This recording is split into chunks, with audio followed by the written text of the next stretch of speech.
एक गाय की ये 3 बातें जीवन में अपनाने के बाद परिवार आपको कभी अकेला नहीं छोड़ेगा। नमस्कार प्रिय दर्शकों, हर हर महादेव। आप सभी का हमारे YouTube चैनल स्पिरिचुअल ज्ञान सागर में एक बार फिर से स्वागत है। तो प्रिय दर्शकों, आपका समय व्यर्थ न करते हुए कथा का आरंभ करते हैं। लेकिन आगे बढ़ने से पहले आपको सूचित करना चाहेंगे कि गरुड़ पुराण में बताया गया है कि कथा या सीख को यदि बीच में छोड़ा जाए तो वह पाप की श्रेणी में आता है। इसलिए आपसे अनुरोध है कि इस वीडियो को अंत तक देखें। अगर आप एक सनातनी हैं और भगवान श्री राम में आस्था रखते हैं तो वीडियो को लाइक करें, चैनल को सब्सक्राइब करें और टिप्पणी बॉक्स में जय श्री राम अवश्य लिखें। तो चलिए अब कथा आरंभ करते हैं। प्रिय दर्शकों, अगर आप बुढ़ापे में सुखी रहना चाहते हैं तो ये 2 आदतें त्याग दें और 3 गुणों को अपनाएं। इससे परिवार आपको कभी अकेला नहीं छोड़ेगा। दोस्तों, आज हम एक ऐसी महत्वपूर्ण चर्चा करने जा रहे हैं जो हर इंसान के जीवन के अनिवार्य पड़ाव को सरल और सुखद बना सकती है। जीवन के हर चरण का अपना महत्व होता है। बचपन की मासूमियत, जवानी का जोश और बुढ़ापे का अनुभव। लेकिन बुढ़ापा तभी सुखद हो सकता है जब पति पत्नी अपने जीवन में कुछ विशेष बातों का ध्यान रखें। जवानी में अक्सर हम भविष्य की चिंता किए बिना जीते हैं, लेकिन बुढ़ापे को सही ढंग से जीने के लिए कुछ विशेष तैयारियां जरूरी होती हैं। आज हम उन 2 अनमोल चीजों की बात करेंगे जिन्हें हर पति पत्नी को अपने जीवन में संभाल कर रखना चाहिए। ये 2 बातें न केवल आपके बुढ़ापे को सुखद बनाएंगी, बल्कि परिवार के बीच आपका सम्मान और प्रेम भी बनाए रखेंगी। यह कथा आपको सिखाएगी कि जवानी में लिए गए सही निर्णय और अपनाई गई आदतें न केवल आपके बुढ़ापे को सहज बनाती हैं, बल्कि उसे आनंदमय भी बनाती हैं। साथ ही यह बताएगी कि कैसे आप अपने बच्चों और परिवार के प्रिय बने रह सकते हैं। यह केवल ज्ञान की बात नहीं है, बल्कि जीवन को बेहतर बनाने का एक व्यावहारिक तरीका है। इसलिए इस कथा के हर हिस्से में हमारे साथ बने रहें। यह कहानी आपके लिए नई शिक्षा और जीवन के प्रति एक नया दृष्टिकोण लेकर आएगी। आइए आगे बढ़ते हैं और जानने की कोशिश करते हैं कि वे 2 बातें कौन सी हैं जिन्हें हर पति पत्नी के लिए त्यागना अनिवार्य है। मित्रों, एक बार की बात है, कैलाश पर्वत की शांत और दिव्य वादियों में भगवान शिव माता पार्वती के साथ विराजमान थे। वहां का वातावरण अत्यंत पवित्र और सुकून भरा था। माता पार्वती भगवान शिव से विभिन्न विषयों पर चर्चा कर रही थीं और उनके मुख से निकले ज्ञानामृत को ध्यानपूर्वक सुन रही थीं। थोड़ी देर बाद माता पार्वती ने भगवान शिव से एक गहन प्रश्न किया। उन्होंने कहा, हे प्रभु, यह बताइए कि बुढ़ापे में इंसान को कौन सी चीजें सुख और शांति प्रदान करती हैं? यह ऐसा समय होता है जब शरीर कमजोर हो जाता है और मन विचलित होने लगता है। कृपया इस पर अपना कोई दृष्टिकोण हमें बताएं। मुस्कुराए और बोले, हे देवी, यह प्रश्न न केवल महत्वपूर्ण है, बल्कि समस्त मानव जाति के लिए कल्याणकारी भी है। जो इसका उत्तर समझ लेता है, उसका बुढ़ापा आनंदमय हो जाता है। मैं तुम्हें इसका उत्तर अवश्य दूंगा। ध्यानपूर्वक सुनो। शिव जी ने कहा, हे पार्वती, मनुष्य के जीवन को 3 मुख्य अवस्थाओं में विभाजित किया गया है: बचपन, जवानी और बुढ़ापा। बचपन मासूमियत और खेल में बीतता है। जवानी जोश और उत्साह से भरपूर होती है, लेकिन बुढ़ापा अक्सर चिंताओं और दुर्बलताओं से घिरा रहता है। यह सत्य है कि बुढ़ापा और मृत्यु दोनों ही अटल हैं। जो भी जन्मा है उसे मृत्यु का अनुभव करना ही होगा, लेकिन बुढ़ापे को सुखद और सरल बनाना मनुष्य के अपने हाथ में है। शिव जी ने आगे कहा, हे देवी, बुढ़ापा हर किसी को नहीं मिलता। यह भी एक प्रकार का सौभाग्य है, लेकिन बुढ़ापे में जीवन के सुख दुख इस पर निर्भर करते हैं कि मनुष्य ने अपने जीवन की शुरुआत से ही कैसी आदतें अपनाई हैं और कौन कौन से निर्णय लिए हैं। कुछ लोग अपने बुढ़ापे के लिए पहले से तैयारी कर लेते हैं, जबकि कुछ इसे नजरअंदाज कर देते हैं और बाद में पछताते हैं। इसके बाद शिवजी ने कहा, मैं तुम्हें एक कथा सुनाऊंगा। इस कथा के माध्यम से मैं यह समझाऊंगा कि कौन सी 2 बातें त्यागनी चाहिए और कौन सी 3 आदतें अपनानी चाहिए ताकि बुढ़ापा सुखद बन सके। इस ज्ञान को अपनाने वाला व्यक्ति न केवल अपने बुढ़ापे को शांतिपूर्ण बनाएगा, बल्कि अपने परिवार और समाज के लिए भी आदर्श बनेगा। शिवजी ने बुढ़ापे के बदलावों के बारे में विस्तार से बताया। उन्होंने कहा, हे पार्वती, बुढ़ापे में शरीर कमजोर हो जाता है, हाथ पैर पहले जैसे काम नहीं करते, आंखों की रोशनी मंद पड़ जाती है और कान ठीक से सुनाई नहीं देते, स्वाद महसूस करने की क्षमता घट जाती है और कई बार दांत भी गिर जाते हैं, घुटनों में दर्द होता है और चलने के लिए लाठी का सहारा लेना पड़ता है। उन्होंने आगे कहा, बुढ़ापे में इंसान की स्मरण शक्ति भी कमजोर हो जाती है। कई बार घर के निर्णय भी बुजुर्गों के हाथ से निकल जाते हैं और बच्चे अपने निर्णय खुद लेने लगते हैं। घर में बहू के आने के बाद बुजुर्गों का महत्व और भी कम हो जाता है। कई बार तो बुजुर्गों की चारपाई तक बाहर डाल दी जाती है। यह स्थिति तब और खराब हो जाती है जब व्यक्ति ने अपने बुढ़ापे के लिए पहले से कोई तैयारी नहीं की होती। भगवान शिव के यह वचन सत्य और गहरे थे। उन्होंने कहा, बुढ़ापे में सुख पाने के लिए हमें यह समझना होगा कि किन बातों को जीवन से बाहर रखना है और किन बातों को अपनाना है। इन बातों का पालन करने से जीवन का अंतिम चरण भी आनंदमय और सम्मानजनक बन सकता है। मित्रों, शिवजी की कथा के इस हिस्से ने माता पार्वती को गहन चिंतन में डाल दिया। वह उत्सुक थीं यह जानने के लिए कि आगे भगवान शिव क्या उपदेश देंगे। तब भगवान शिव माता पार्वती से बोले, हे देवी, सोचो, बुढ़ापे में जब इंसान उस घर में रहता है जिसे उसने अपनी पूरी मेहनत और जीवन की कमाई से बनाया होता है, और वही घर जब उससे छिन जाता है या उसमें उसका महत्व कम हो जाता है, तो वह कैसा महसूस करता होगा। यह पीड़ा असली होती है। उन्होंने आगे कहा, बुढ़ापे का सबसे बड़ा दुख तब होता है जब पति पत्नी में से कोई एक इस दुनिया को छोड़कर चला जाता है। जो साथी जीवन भर सुख दुख में साथ रहा, उसकी गैर मौजूदगी जीवन को और अधिक अकेला और कष्टदायक बना देती है। शिवजी ने आगे कहा, हालांकि यह स्थिति हर किसी के साथ नहीं होती। जीवन के इस पड़ाव पर अगर कोई सच्चा मित्र होता है तो वह पत्नी के लिए उसका पति और पति के लिए उसकी पत्नी होती है। इस संसार में इससे बड़ा और सच्चा साथी कोई और नहीं हो सकता। भगवान शिव ने समझाते हुए कहा, जैसे जैसे जीवन आगे बढ़ता है, पति पत्नी का संबंध और मजबूत हो जाता है। लंबे समय तक एक साथ रहने के कारण वे एक दूसरे को भली भांति समझने लगते हैं। उनके बीच ऐसा रिश्ता बन जाता है कि बिना कुछ कहे ही वे एक दूसरे की भावनाओं, इच्छाओं और आवश्यकताओं को समझ लेते हैं। बुढ़ापे में यह संबंध और भी गहरा हो जाता है। यह समय एक दूसरे का ख्याल रखने और भावनाओं को समझने का है। भगवान शिव ने कहा, हे देवी, स्त्रियां अपने बुढ़ापे में अपने पति का उतना ही ख्याल रखती हैं जितना एक मां अपने बच्चे का रखती है। यह बात प्रसिद्ध है कि न बेटा ध्यान रखता है न बेटी। बुढ़ापे में पत्नी ही वह साथी होती है जो हर सुख दुख में साथ खड़ी रहती है। जब पत्नी का चश्मा खो जाता है तो पति उसे ढूंढता है, और जब पति की कमर में दर्द होता है तो पत्नी उसे बाम लगाकर आराम देती है। यही वह रिश्ता है जो जीवन के अंतिम समय तक साथ देता है। शिवजी ने जोर देकर कहा, हे देवी, इसलिए हर पति पत्नी को एक दूसरे का सम्मान और ख्याल रखना चाहिए। बाहर की दुनिया में लोग केवल तब तक साथ रहते हैं जब तक आपके पास धन और संपत्ति होती है, लेकिन जब सब छूट जाता है तो अंत में केवल पति पत्नी ही एक दूसरे के साथ रह जाते हैं। बेटा बहू अपनी दुनिया में व्यस्त हो जाते हैं। उनकी अपनी आवश्यकताएं और प्राथमिकताएं होती हैं। ऐसे में माता पिता के लिए समय और स्थान बहुत कम बचता है। बुढ़ापे में माता पिता की बात सुनने वाला या उनकी परवाह करने वाला कोई नहीं रह जाता।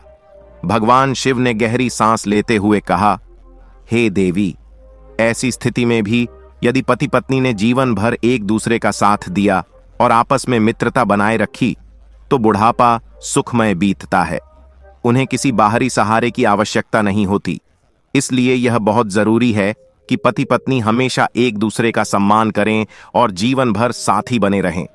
इसके बाद भगवान शिव ने कहा, हे देवी, अब मैं तुम्हें एक कथा सुनाऊंगा जो यह समझाएगी कि बुढ़ापे को कैसे आनंदमय बनाया जा सकता है।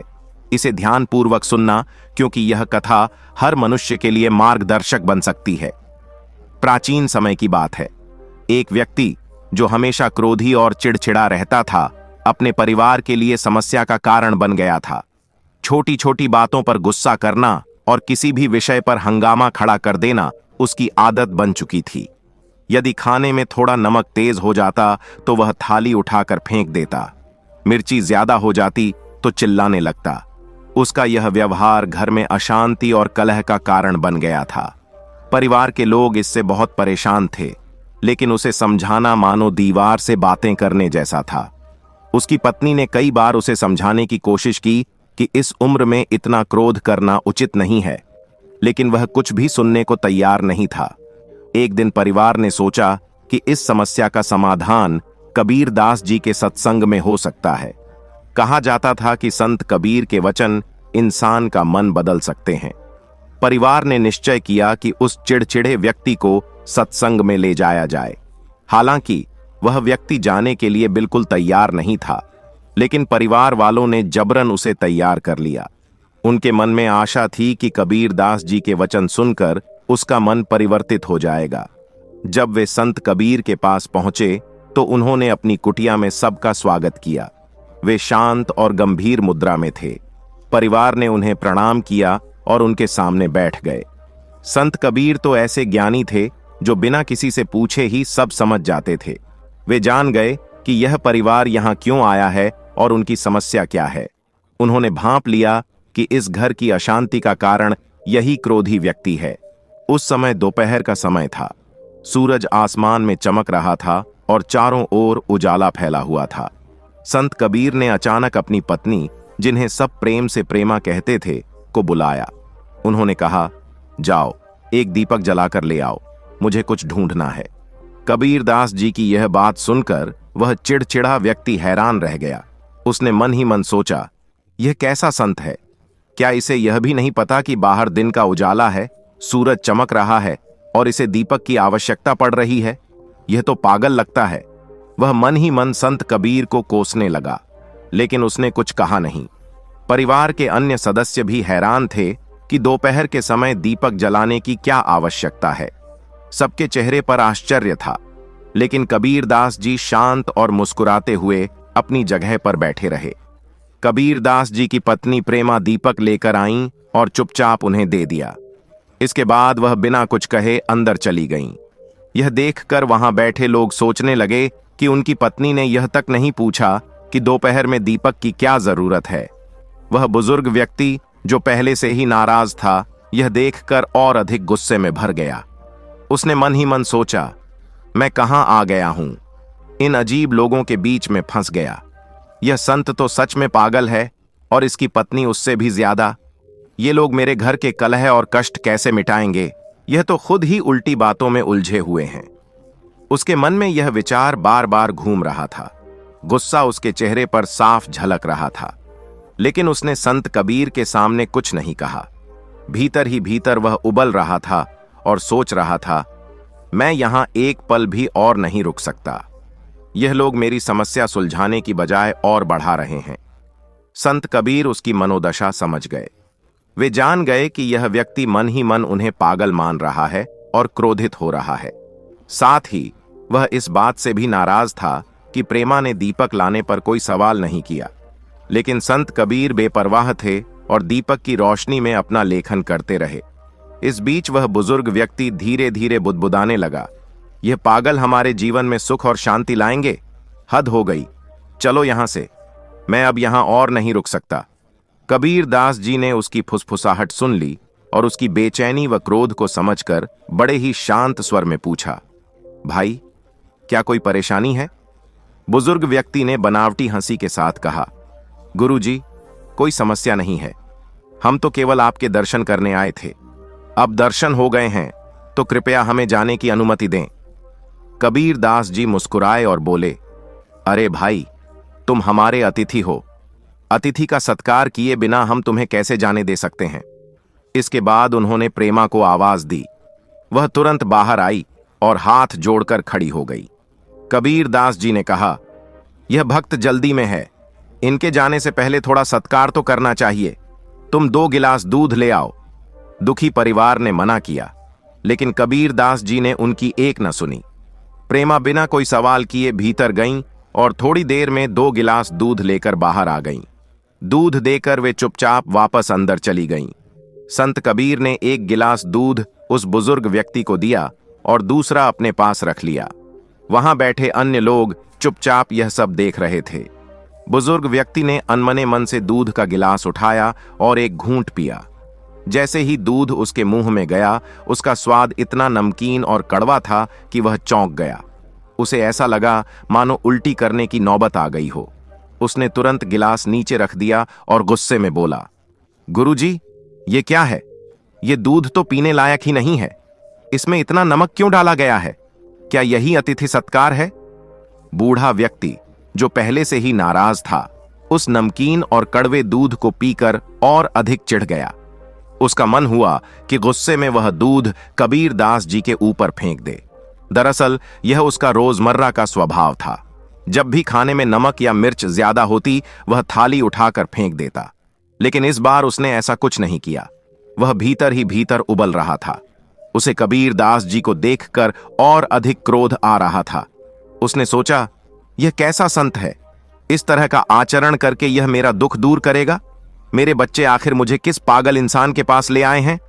संत कबीर अपनी जगह पर शांत बैठे थे। उन्होंने गिलास उठाया और बड़े सहज भाव से दूध पीने लगे।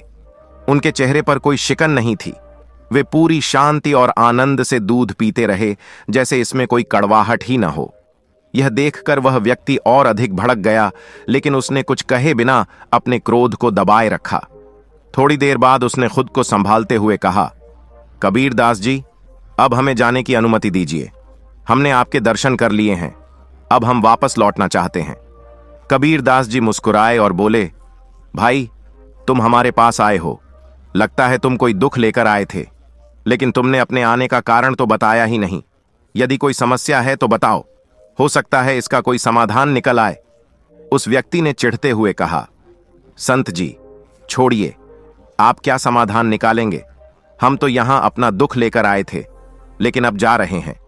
मैंने आपकी बातें और हरकतें देख ली हैं। मुझे यकीन हो गया है कि आप मेरे किसी काम के नहीं हैं। संत कबीर ने शांत मुस्कान के साथ कहा, भाई, जब तुम दुख लेकर आए हो तो उसे बताने में क्या हर्ज है? हो सकता है तुम्हारे लिए कोई हल निकल आए। बिना बताए जाना उचित नहीं है। यदि कोई समस्या है तो खुलकर कहो। बुजुर्ग व्यक्ति क्रोध से भरा हुआ था, लेकिन बार बार कबीर दास जी के आग्रह करने पर उसने सोचा कि अपनी बात कह ही देता हूं। उसने भारी स्वर में कहा, ठीक है, सुनिए, पर मुझे यकीन नहीं है कि आप मेरी कोई मदद कर पाएंगे। फिर उसने अपनी शिकायतें गिनानी शुरू की। मेरे घर में कोई मेरी इज्जत नहीं करता। मेरे बच्चे, मेरी बहू, यहां तक कि मेरी पत्नी भी मुझे गलत समझती है। मैं घर में सबके लिए इतना करता हूं, लेकिन फिर भी सब मुझसे चिढ़ते हैं। घर में हर समय कलह और अशांति बनी रहती है। मैं चाहता हूं कि मेरे घर में शांति और सुख समृद्धि आए। इसी उम्मीद से मैं आपके पास आया था। थोड़ी देर रुककर उसने गहरी सांस ली और कहा, लेकिन संत जी, आपकी मूर्खतापूर्ण बातें और हरकतें देखकर मुझे यकीन हो गया है कि आप मेरे दुख का समाधान नहीं कर पाएंगे। इसलिए मैंने सोचा कि बिना कुछ कहे ही यहां से चला जाऊं, लेकिन अब मैंने आपको सब कुछ बता दिया है। बूढ़ा व्यक्ति यह सब कहते हुए निराशा और गुस्से से भरा हुआ था। उसकी आवाज में दुख साफ झलक रहा था। उसे यह विश्वास ही नहीं था कि उसकी समस्या का कोई हल हो सकता है। उसने संत कबीर को मूर्ख समझ लिया था, लेकिन फिर भी उसकी परेशानियों का बोझ इतना अधिक था कि वह अपना दुख कहे बिना रह नहीं पाया। संत कबीर ने उसकी बातें सुनने के बाद मुस्कुराते हुए कहा, हमें मालूम है कि तुम्हारे घर में अशांति और कलह है। हमें यह भी पता है कि इसका कारण क्या है, और हमने तुम्हें इसका समाधान भी दे दिया है, पर शायद तुम इसे समझ नहीं पाए। बूढ़ा व्यक्ति हैरानी से बोला, यह कैसे संभव है? आपने तो एक शब्द तक नहीं कहा और कह रहे हैं कि हल दे दिया है। हमें तो कुछ समझ में नहीं आया। संत कबीर ने शांत स्वर में कहा, सुनो, जब तुम आए थे तब मैंने अपनी पत्नी से एक जलता हुआ दीपक मंगाया था, याद है? बूढ़ा व्यक्ति बोला, हां, यह तो मुझे याद है।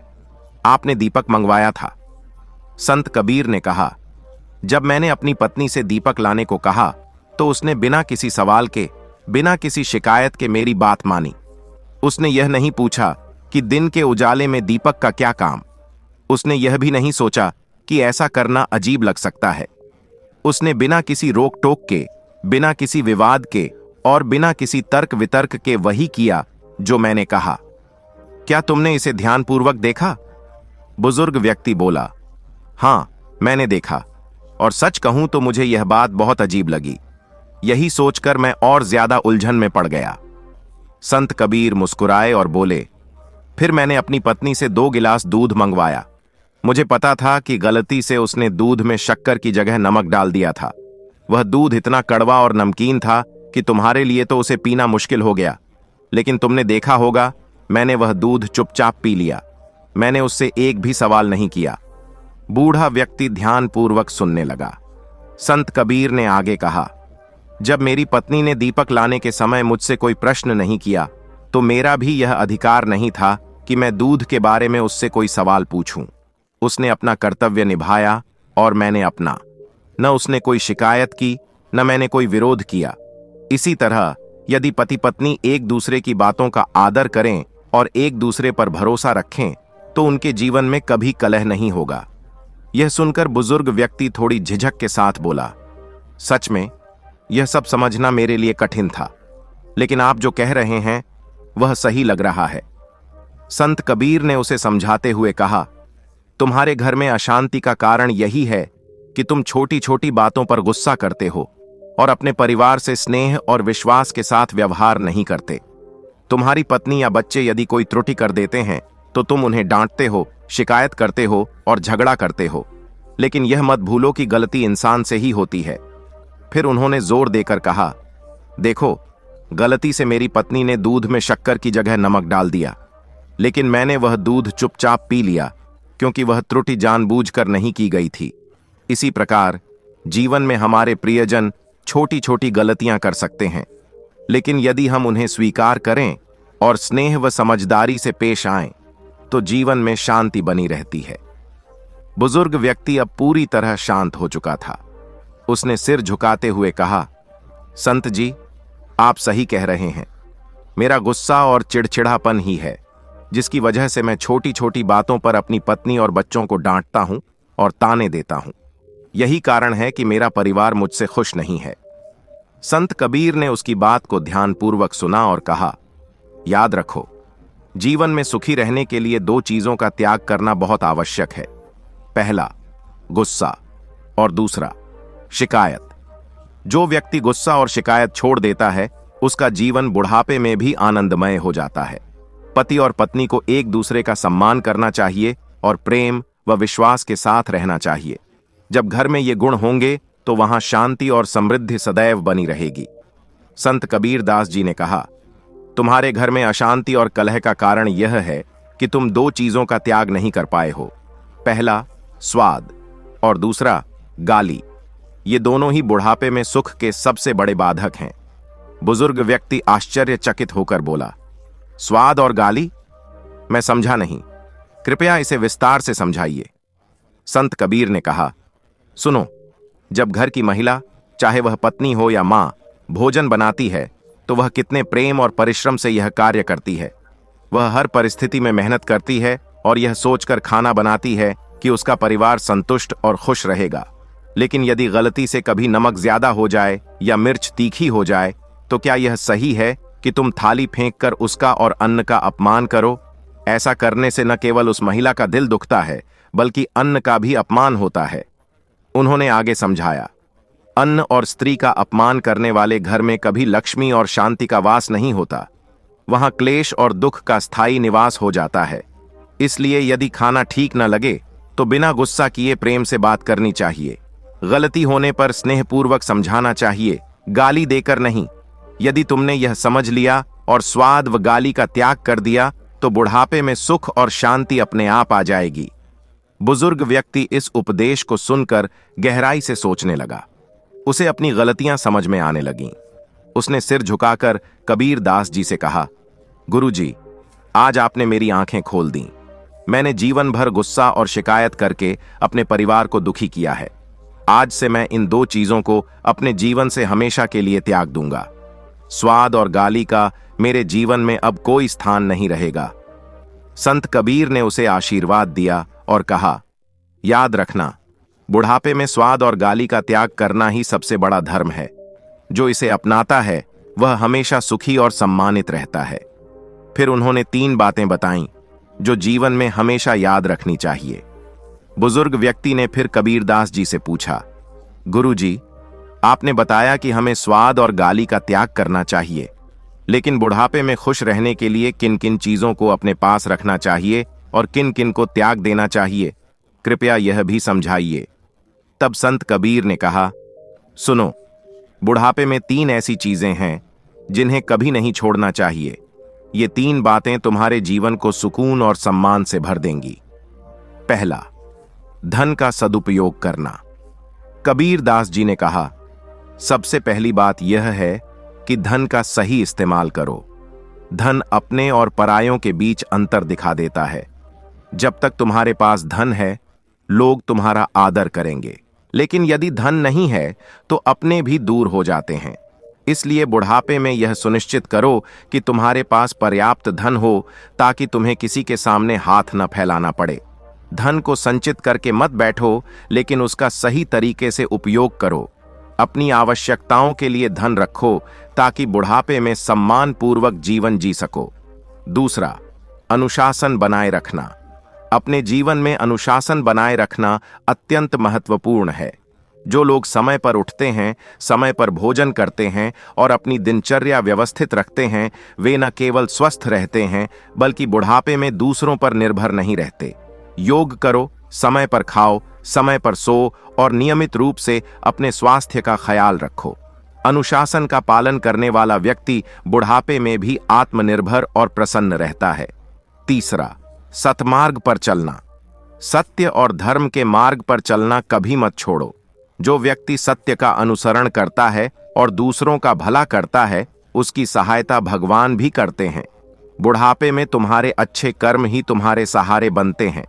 जब तुम सन्मार्ग पर चलोगे तो तुम्हारा परिवार तुम्हारा साथ देगा, तुम्हारी संतति तुम्हारा सम्मान करेगी और भगवान तुम्हारे बुढ़ापे का सहारा बनेंगे।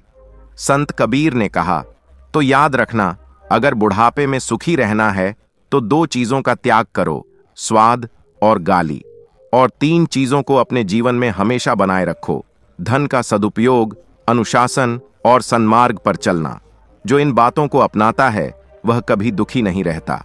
बुजुर्ग व्यक्ति ने हाथ जोड़ते हुए कहा, गुरुजी, आपने मुझे आज नई दृष्टि दी है। मैं वादा करता हूं कि आज से स्वाद और गाली को अपने जीवन से सदा के लिए त्याग दूंगा और इन 3 बातों को अपनाऊंगा। आपने जो ज्ञान दिया है, मैं उसे अपने परिवार में भी साझा करूंगा। कृपया मुझे क्षमा करें, क्योंकि मैं अज्ञानी था और आपके बारे में गलत सोचता था। संत कबीर मुस्कुराए और बोले, क्षमा मांगने की आवश्यकता नहीं है। ज्ञान को अपनाना ही सबसे बड़ा प्रायश्चित है। जाओ, अपने घर को प्रेम और सम्मान से भर दो। तुम्हारे घर में शांति और सुख अपने आप लौट आएगा। उस दिन वह व्यक्ति पूरी तरह बदलकर अपने घर लौटा। उसने न केवल स्वाद और गाली का त्याग किया, बल्कि अनुशासन और सन्मार्ग को भी अपनाया। धीरे धीरे उसके घर में शांति और समृद्धि लौट आई। दोस्तों, इस कहानी से हमें यह सीख मिलती है कि जीवन में सुखी और संतोषजनक रहने के लिए अपने व्यवहार को सुधारना चाहिए। छोटी छोटी बातों पर गुस्सा करना या शिकायत करना केवल अशांति लाता है। यदि हम स्वाद और गाली का त्याग कर दें और धन, अनुशासन व सन्मार्ग को अपनाएं, तो हमारा जीवन न केवल बुढ़ापे में बल्कि हर अवस्था में सुखमय हो सकता है। मित्रों, इस कहानी को अपनाएं और अपने घर को प्रेम और सम्मान से भर दीजिए। मित्रों, इस कथा के बारे में आपकी क्या राय है? कृपया टिप्पणी में जरूर बताएं। प्रिय दर्शकों, आगे हम जानेंगे कि एक महारानी ने अपने कर्मों का फल इस संसार में कैसे भोगा। आइए इसे एक आध्यात्मिक दृष्टिकोण से समझते हैं। जिस प्रकार कोई भी प्राणी अपने कर्मों के अनुरूप फल अवश्य प्राप्त करता है, वैसे ही किसी भी व्यक्ति को उसके कर्मों का परिणाम भुगतना पड़ता है। चाहे वह राजा हो या साधारण भक्त, हर किसी को अपने कर्मों के अनुसार फल भोगना ही पड़ता है। जो व्यक्ति दूसरों के साथ धोखा करता है, उसे अपने कर्मों का परिणाम किसी न किसी रूप में जरूर भुगतना पड़ता है। छल, एक नैतिक और आध्यात्मिक दोष है जिसका परिणाम मानसिक और शारीरिक अशांति के रूप में प्रकट होता है। विश्वासघात, अपमान, रिश्तों का टूटना और समाज में प्रतिष्ठा की हानि जैसे दुख उसे झेलने पड़ते हैं। छल करने वाला व्यक्ति अपराध बोध और असंतोष का अनुभव करता है। मित्रों, एक बार की बात है कि भगवान श्री कृष्ण अपने दिव्य राज्य के भव्य महल में विश्राम कर रहे थे। उसी समय राधा जी प्रेम पूर्वक राज्य का भ्रमण करते हुए वहां पहुंची। राधा जी को देखकर भगवान श्री कृष्ण अत्यंत प्रसन्न हुए और बोले, हे प्रिय राधा रानी, आप इतनी भोर सुबह हमारे महल में क्यों आई हैं? राधा जी ने विनम्रता पूर्वक उत्तर दिया, हे प्रभु, आज मैंने कुछ ऐसे विचलित करने वाले विचार सुने हैं जिनसे मेरा मन बहुत उदास हो गया है। भगवान श्री कृष्ण ने सहानुभूति व्यक्त करते हुए कहा, हे देवी, कौन से वे विचार हैं जिनसे तुम्हारा मन व्यथित हो गया है? राधा जी ने कहा, हे प्रभु, मुझे विश्वास नहीं हो रहा कि मनुष्य इतना पतन कर सकता है जिसकी कल्पना भी नहीं की जा सकती। राधा जी की बात सुनकर भगवान श्री कृष्ण ने कहा, हे प्रिय राधा रानी, आज मैं तुम्हें एक दिव्य कथा सुनाता हूं। इसे सुनने के बाद तुम्हारे मन की सारी चिंताएं दूर हो जाएंगी। जो भी व्यक्ति अपने कर्मों से गलत राह पर चलता है उसे उसके कर्मों का फल भोगना ही पड़ता है, चाहे वह राजा हो या कोई साधारण व्यक्ति। राधा जी ने श्रद्धापूर्वक कहा, हे प्रभु, मैं वचन देती हूं कि पूरी श्रद्धा और ध्यान से इस कथा को सुनूंगी। नमस्कार मित्रों, आप सभी से निवेदन है कि इस दिव्य कथा को सुनने से पहले टिप्पणी में जय श्री कृष्ण लिखें, वीडियो को लाइक करें, चैनल को सब्सक्राइब करें और बेल आइकन दबाएं ताकि हमारे वीडियो सबसे पहले आप तक पहुंच सकें। भगवान श्री कृष्ण ने कथा आरंभ की। हे देवी, एक राज्य में एक महान साहूकार रहता था। उसके पास धन दौलत और सुख सुविधाओं की कोई कमी नहीं थी, लेकिन वह और उसकी पत्नी बहुत दुखी रहते थे क्योंकि उनके कोई संतान नहीं थी। उन्होंने वैद्य, हकीम और पूजा पाठ के माध्यम से हर उपाय किया, लेकिन उनकी इच्छा पूरी नहीं हुई। साहूकार अब यह मान चुका था कि संतान उनके भाग्य में नहीं है। हालांकि उसकी पत्नी का मन इसे स्वीकारने को तैयार नहीं था। वह शिवजी की भक्ति में पूरी तरह तल्लीन रहती थी और उसे विश्वास था कि शिवजी उसकी प्रार्थना जरूर सुनेंगे। साहूकार अक्सर अपनी पत्नी से कहता, हे भाग्यवती, अब बस करो। कितनी बार ईश्वर से प्रार्थना करोगी? यदि ईश्वर की यही इच्छा है कि हम बिना संतान के रहें तो इसे स्वीकार करना चाहिए। लेकिन उसकी पत्नी इस बात को मानने के लिए तैयार नहीं होती। जब साहूकार अपने कार्य पर चला जाता तो वह घर में अकेली बैठकर ईश्वर की आराधना में मग्न हो जाती। वह अपनी सूनी गोद भरने के लिए ईश्वर से विनती करती। बचा हुआ समय वह घर में आने वाले पक्षियों को दाना डालने और उन्हें निहारने में बिताती। एक दिन एक मैना पक्षी का जोड़ा उनके घर आया और वहां एक घोंसला बना लिया। घोंसले में मैना का एक अंडा था। मैना पक्षी का जोड़ा सुबह भोजन की खोज में उड़ जाता और शाम को लौट आता। साहूकार की पत्नी यह दृश्य रोज देखती। फिर एक दिन ऐसा हुआ कि मैना पक्षी का जोड़ा शाम को अपने घोंसले में वापस नहीं आया। यह देखकर वह बहुत चिंतित हो गई। उसने कई दिनों तक उनके लौटने का इंतजार किया, लेकिन वे वापस नहीं आए। तब साहूकार की पत्नी ने उस अंडे की देखभाल स्वयं शुरू कर दी। वह दिन भर उस अंडे को ऐसे देखती जैसे उसमें पल रहा शिशु उसका अपना हो। धीरे धीरे अंडा बड़ा होने लगा और एक दिन वह तरबूज के आकार का हो गया। यह देखकर वह डर गई और साहूकार को बुला लाई। जब साहूकार और उसकी पत्नी अंडे के पास पहुंचे तो वह अंडा लुढ़क कर उनके पैरों के पास आ गया। साहूकार ने डरते हुए जैसे ही अंडे को छुआ, वह फूट गया। उसमें से एक अत्यंत सुंदर और प्यारी लड़की प्रकट हुई। साहूकार की पत्नी ने उसे देखते ही अपने सीने से लगा लिया। चूंकि वह लड़की मैना की बेटी थी, साहूकार ने उसका नाम पद्मिनी रखा और अपनी पुत्री बनाकर उसका पालन पोषण करने लगे। दोनों पति पत्नी ने पद्मिनी का लालन पालन अत्यंत प्रेम पूर्वक किया। पद्मिनी को देखकर वे आनंद से भर उठते थे। समय सुखपूर्वक व्यतीत हो रहा था और पद्मिनी बड़ी होकर गुणों से संपन्न और अत्यधिक सुंदर हो गई। वह इतनी आकर्षक थी कि जो कोई उसे देखता बस निहारता ही रह जाता। एक बार की बात है कि पद्मिनी अपनी सहेली के साथ मेला देखने गई। संयोग से उस राज्य का राजा भी वहां उपस्थित था। जब राजा की दृष्टि पद्मिनी पर पड़ी तो वह उसकी सुंदरता पर मोहित हो गया और तुरंत अपने सेनापति को आदेश दिया कि इस दिव्य सुंदरी के बारे में सभी जानकारियां एकत्रित करें। सेनापति ने शीघ्र ही सभी सूचनाएं संग्रहित करके राजा को अवगत कराया। अगले ही दिन राजा ने साहूकार के पास पद्मिनी से विवाह का प्रस्ताव भेजा।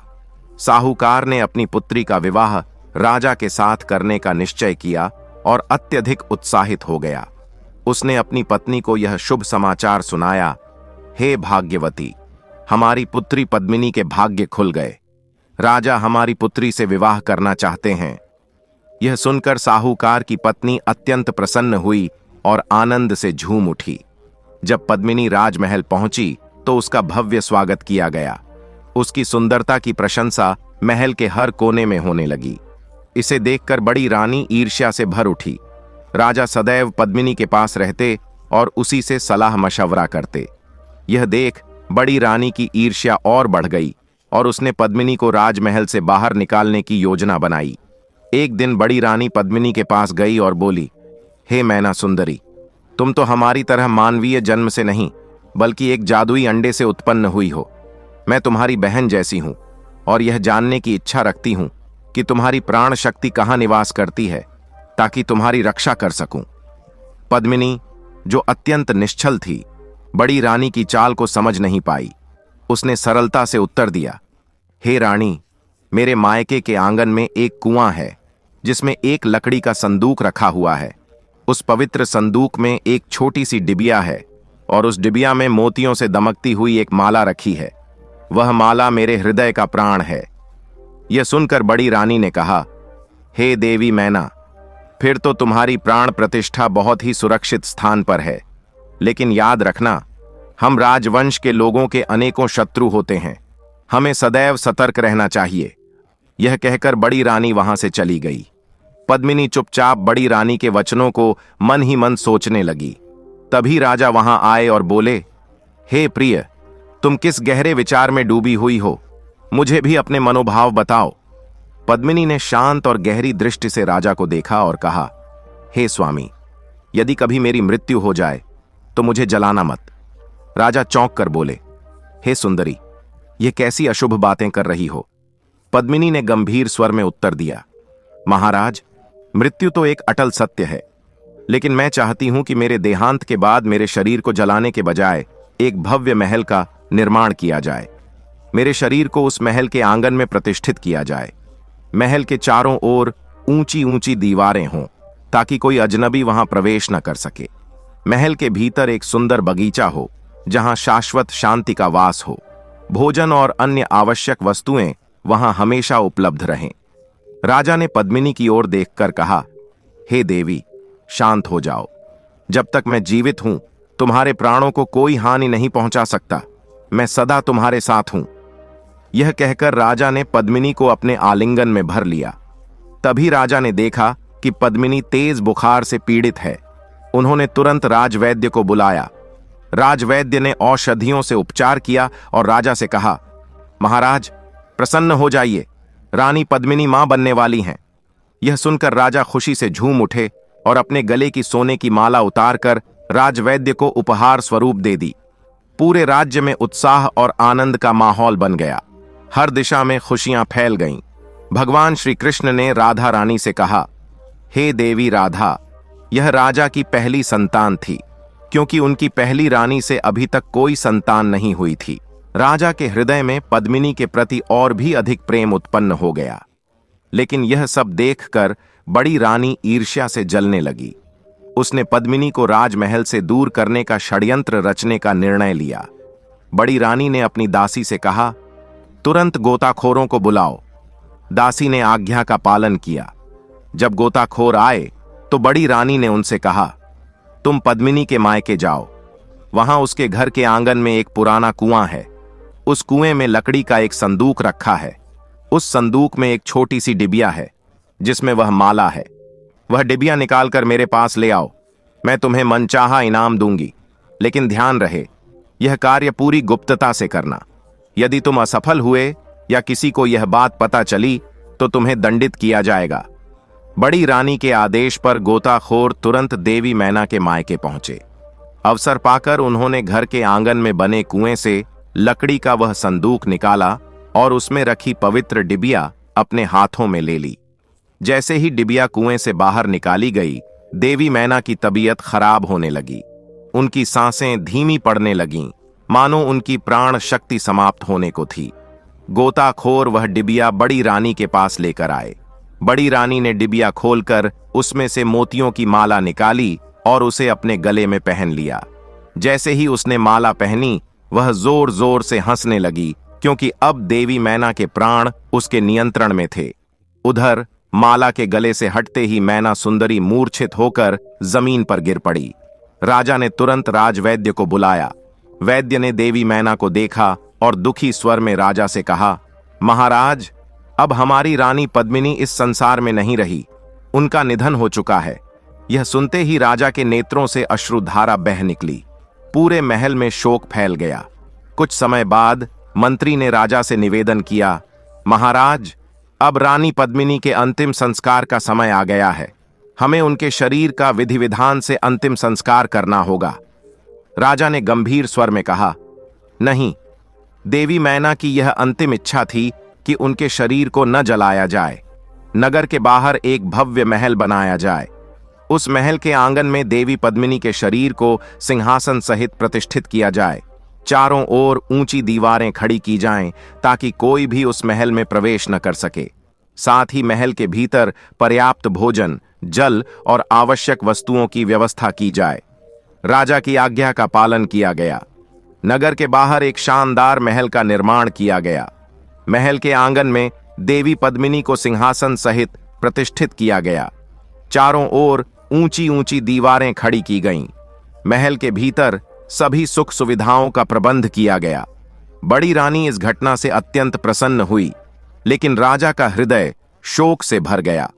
वह देवी पद्मिनी की याद में खोए रहते। उनके मन में बार बार एक प्रश्न उठता, क्या देवी पद्मिनी ने अपने शरीर के दाह संस्कार से इनकार इसलिए किया कि वह फिर से जीवित होकर लौट आएंगी? लेकिन फिर वह स्वयं को समझाते, मृत लोग कभी वापस नहीं आते। राजा रोज देवी पद्मिनी के महल के चारों ओर चक्कर लगाया करते। एक दिन महल के भीतर से उन्होंने किसी शिशु के रोने की आवाज सुनी।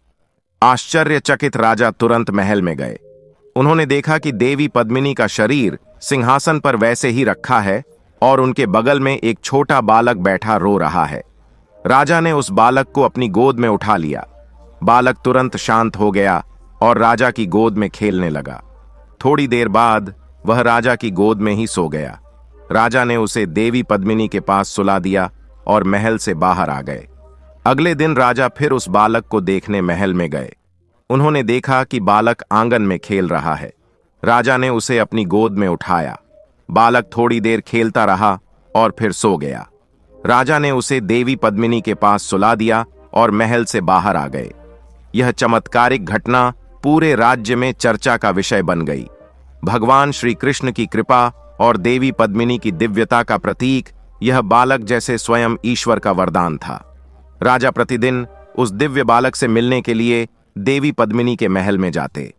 वह अपने साथ कई सुंदर खिलौने और स्वादिष्ट भोजन ले जाते। थोड़ी देर बालक के साथ खेलते, उसे स्नेह करते और फिर उसे पद्मिनी के पास सुलाकर महल से लौट आते। इस प्रकार समय बीतने लगा। समय के साथ बालक बड़ा होने लगा और अब वह बोलने और समझने लगा था। एक दिन राजा ने स्नेहपूर्वक उस बालक से पूछा, पुत्र, तुम्हारी माता कहाँ है? बालक ने पद्मिनी की ओर इशारा करते हुए कहा, यही मेरी मां है।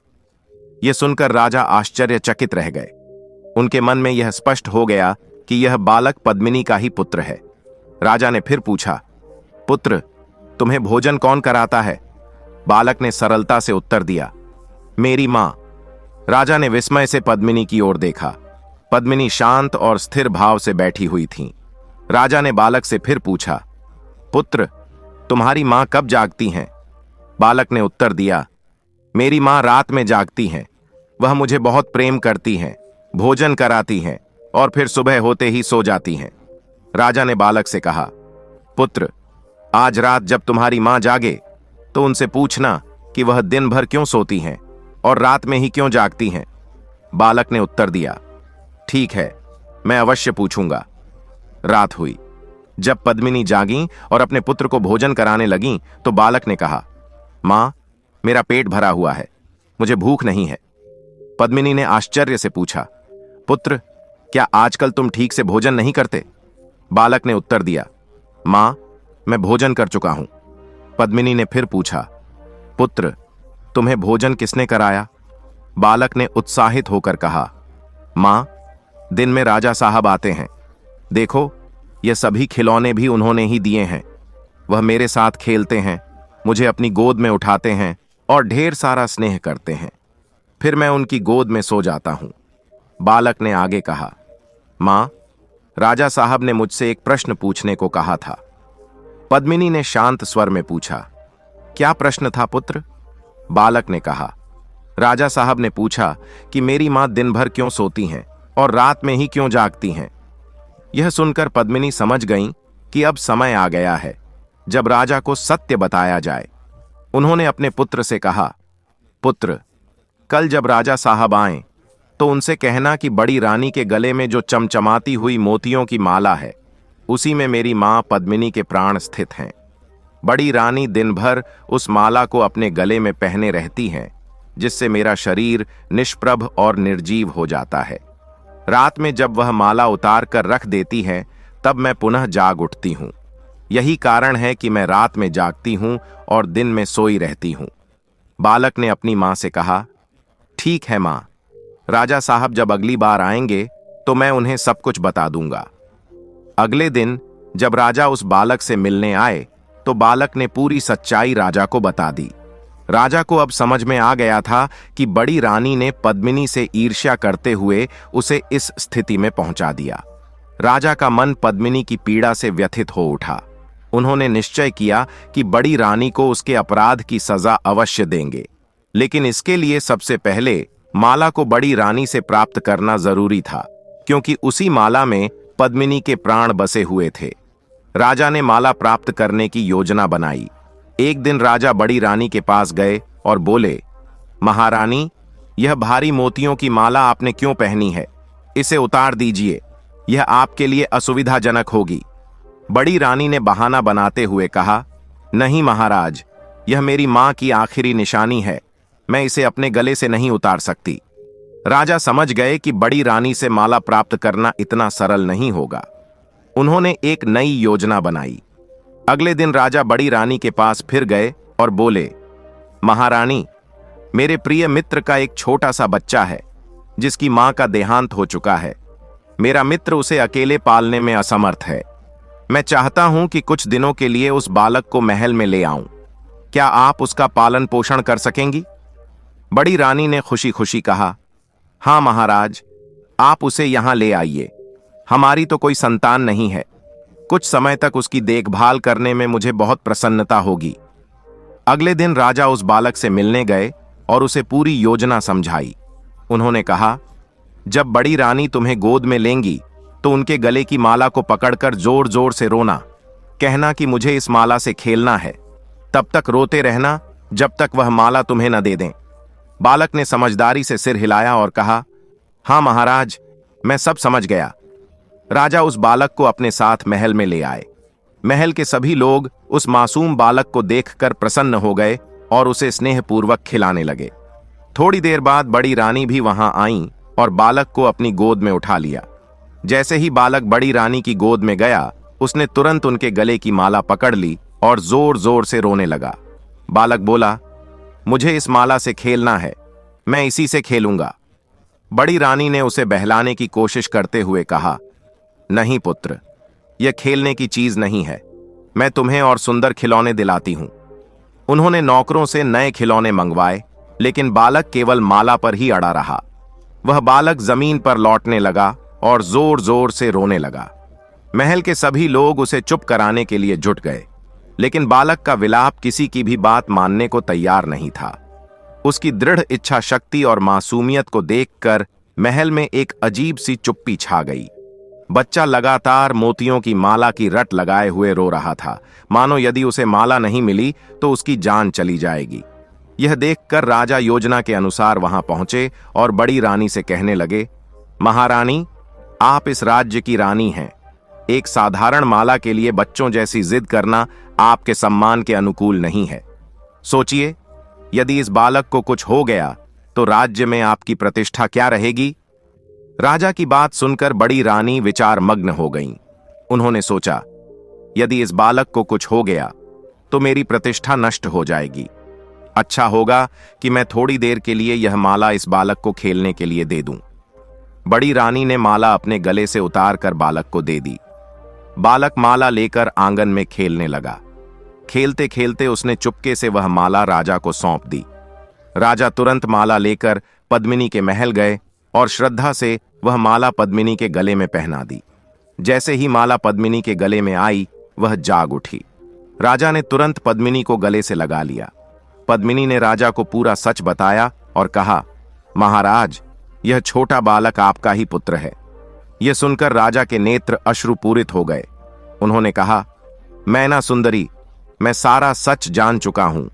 बड़ी रानी ने तुम्हारे साथ जो किया वह क्षमा योग्य नहीं है। उसे उसके पापों का दंड अवश्य मिलेगा। अभी कुछ समय तुम इसी महल में रहो। उचित समय आने पर मैं तुम्हें राजमहल वापस ले आऊंगा। इसके बाद राजा उस बालक को भी पद्मिनी के पास छोड़कर राजमहल लौट आए। जब बड़ी रानी ने राजा को देखा तो बोली, महाराज, वह छोटा बालक जो मेरी माला लेकर खेल रहा था, वह कहां गया? मैंने सोचा था कि वह आपके साथ चला गया होगा, लेकिन अब वह आपके पास भी नहीं है। वह कहां चला गया? राजा ने गंभीर स्वर में कहा, महारानी, हमारे राज्य पर शत्रु का हमला होने वाला है। आपकी जान को बड़ा खतरा है। मैंने आपके लिए एक तहखाना तैयार करवाया है जिसमें आपकी सभी सुख सुविधाओं की चीजें हैं। आप कुछ समय वहां छिपकर रह सकती हैं। डरी हुई बड़ी रानी बोली, हां महाराज, मैं वहीं रहूंगी। मुझे बचा लीजिए। राजा बड़ी रानी को तहखाने में ले गए और जैसे ही वह भीतर गईं, राजा ने दरवाजा बंद कर दिया। राजा ने कठोर स्वर में कहा, महारानी, तुम्हारे पापों का यही दंड है। तुमने पद्मिनी के साथ जो किया उसका फल तुम्हें इसी तहखाने में रहकर भुगतना होगा। अब तुम यहां तब तक रहोगी जब तक जीवित हो। बड़ी रानी रोने लगी और क्षमा मांगने लगी, लेकिन राजा ने उनकी एक भी बात नहीं सुनी और वहां से चले गए। राजा फिर पद्मिनी के महल पहुंचे और उन्हें तथा उनके पुत्र को रथ पर बैठाकर राजमहल ले आए। राजमहल में पद्मिनी और उनके पुत्र का भव्य स्वागत हुआ। राजा ने पद्मिनी को मुख्य महारानी की उपाधि प्रदान की। उस दिन से राजा, रानी पद्मिनी और उनका पुत्र राजमहल में खुशी खुशी रहने लगे। इस कथा के अंत में भगवान श्री कृष्ण ने कहा, हे भक्तों, यह कहानी कर्मों के फल की है। जो जैसा करता है उसे वैसा ही भोगना पड़ता है। सत्य, धर्म और करुणा की सदा विजय होती है। तो प्रिय भक्तों, इस कथा के विषय में आपके क्या विचार हैं? कृपया अपनी राय कमेंट बॉक्स में प्रस्तुत करें। तो प्रिय दर्शकों, आशा करते हैं कि आपको यह कथा अवश्य ही पसंद आई होगी। अगर आपको यह कथा पसंद आई है तो इस वीडियो को लाइक करें, और अगर आप हमारे चैनल पर नए हैं तो हमारे चैनल स्पिरिचुअल ज्ञान सागर को जरूर सब्सक्राइब करें। साथ ही इस वीडियो को ज्यादा से ज्यादा लोगों में शेयर करें ताकि उन्हें भी इस विषय में पता चल सके। और इस वीडियो के कमेंट सेक्शन में जय श्री कृष्ण अवश्य लिखें। बाकी मित्रों, इस वीडियो को यहां तक देखने के लिए आप सभी का दिल से धन्यवाद। जय श्री राम।